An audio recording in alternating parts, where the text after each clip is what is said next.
విద్యార్థి దశలోనే నాయకత్వపు లక్షణాలు ఉండాలంటారు కదా. సో ఆ నాయకత్వపు లక్షణాలు ఒకరికి రావాలంటే ఏం చేయాలి?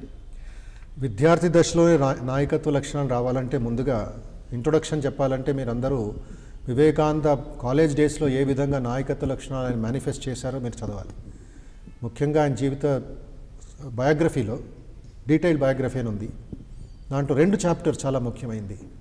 1 college days of Narendra, Vivekananda college days. BA first year, BA second year, BA third year చదువుతున్నాడు. తర్వాత లా కూడా అదే టైంకి ప్రాక్టీస్ కూడా చేస్తున్నారు, లా కూడా అప్లై చేస్తున్నారు లాయర్ అవ్వాలని. బికాస్ తండ్రి విశ్వనాథ్ దత్త పెద్ద లాయర్ కలకత్తాలో, అదే వంశంలో పుట్టిన ఆయన మళ్ళీ లెగసీలు ఫాలో చేయడానికి ప్రయత్నిస్తున్నాడు నరేంద్ర.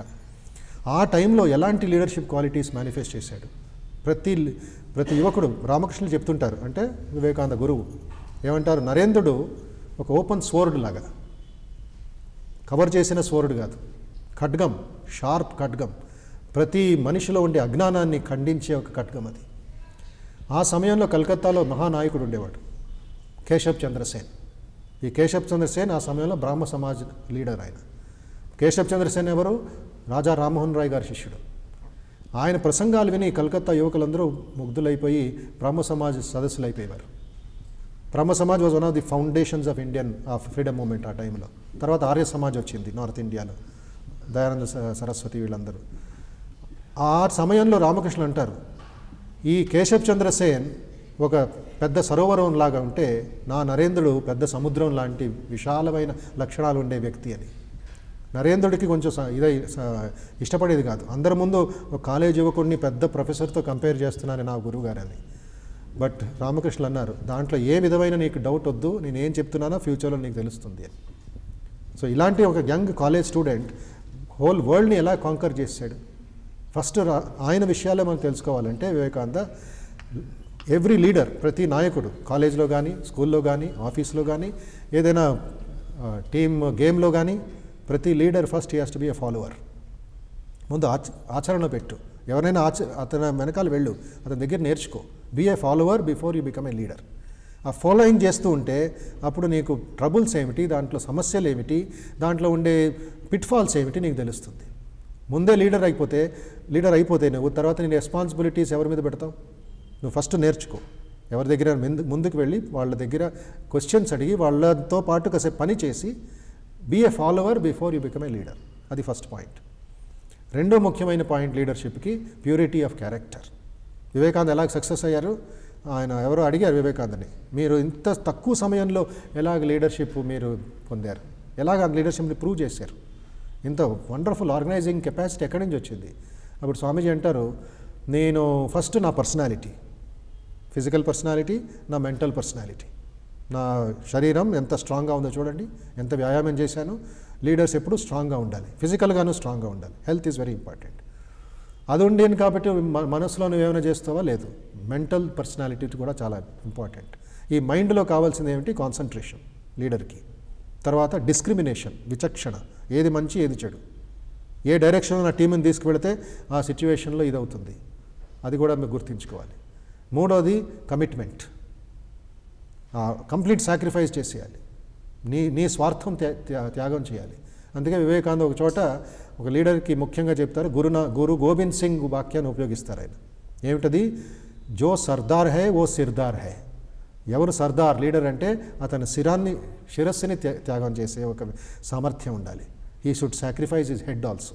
అంటే సెల్ఫిష్నెస్, హెడ్ అంటే గొంతు కోసుకోవడం కాదు, అర్థమైందా? నా సెల్ఫిష్నెస్ని, మనసులో బుద్ధిలో ఉండే ఆ ఈగోని సాక్రిఫైస్ చేయాలి. First he should be A team man. ఆ స్వార్థాన్ని త్యజించాలి. నేను వెనకాల వెళ్తాను మీరు ముందుకు వెళ్ళండి అంటే లీడర్షిప్ కాదు. It is a boss. దీని ఆరోగెన్స్ క్రియేట్ అవుతుంది.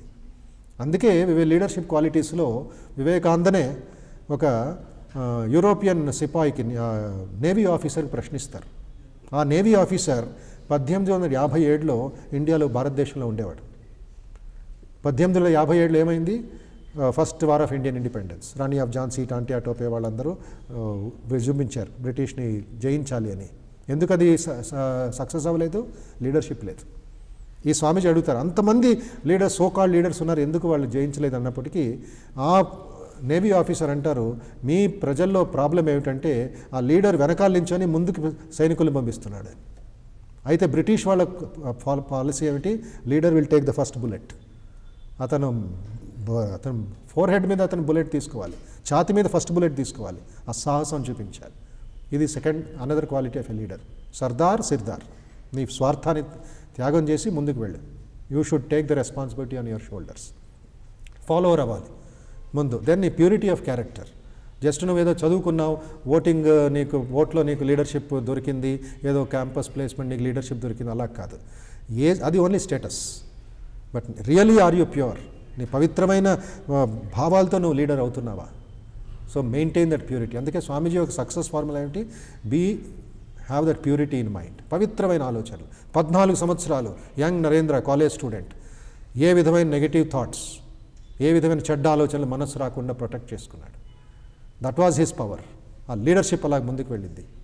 నెక్స్ట్ ఇంపార్టెంట్ క్వాలిటీ, సింహంలాగా ఉండాలి ప్రతి లీడర్, గొర్రెలాగా ఉండకూడదు. ఆ సింహం అంటే ఇట్ ఈస్ అ కింగ్. సింహం చెప్పిన వెంటనే పేరేంటి? మనకు ఒక స్ట్రెంగ్త్, ఒక కరేజ్. వివేకానంద అంటారు, మీరు దేని మీదైనా ధ్యానం చేయండి, నాకు పర్లేదు. నేను దేని మీద ధ్యానం చేస్తాను తెలుసా? సింహం ఒక శక్తి మీద ధ్యానం చేస్తాను, దాని బలం మీద ధ్యానం చేస్తాను. Lion is a symbol of strength. ఈ విధంగా మనం లీడర్షిప్ని డెవలప్ చేసుకోవాలి. సో ఫాలోవర్, సాక్రిఫైస్, నీ కమిట్మెంట్, నీ కాన్సన్ట్రేషన్, నీ ప్యూరిటీ, ఈ 5 ప్రతిరోజు ప్రాక్టీస్ చేయి. అప్పుడు one day you will canker the world. నీ యూనివర్సల్ లీడర్ అవుతావు. కేవలం ఒక టీమ్ లీడరో కాలేజ్ లీడరో కాదు, నువ్వు విదేశాల్లోనే జయించే ఒక సామర్థ్యం ప్రతి ఒక్కళ్ళు ఉంది అని స్వామీజీ దాని మీద ఆలోచించి ఉంటారు.